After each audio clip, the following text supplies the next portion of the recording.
The Supreme Court on Thursday upheld a Trump-era tax on offshore earnings that some had viewed as something of a legal forerunner, perhaps, to a wealth tax at some point in the future. They saw this as a big test case for that.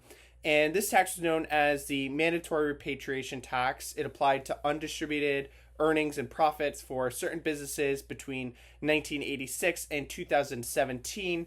It was projected to rake in about $340 billion worth of tax revenue over a decade.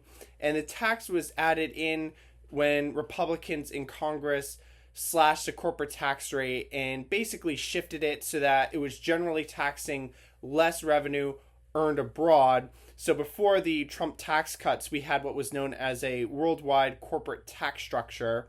And basically the Trump tax cuts shifted it in the direction, but not entirely, towards what's known as a territorial tax system.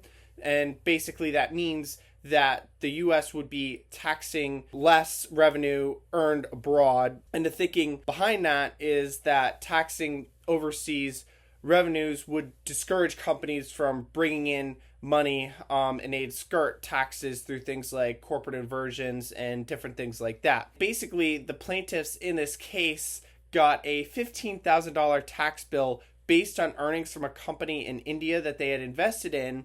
But the thing was, they didn't actually earn that money because the company took that money and reinvested it.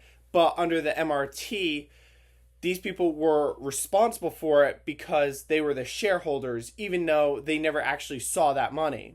And so they sued, saying it was unfair, but the Supreme Court ruled 7-2 that it was acceptable. It was a very narrow ruling. Justices Clarence Thomas and Neil Gorsuch dissented in the case. Justice Brett Kavanaugh authored the majority opinion and basically said that it's constitutional and that Congress can decide who is actually responsible for paying taxes on certain earnings of a given company. This case was, of course, very technical, but it is significant because of the precedent that it sets.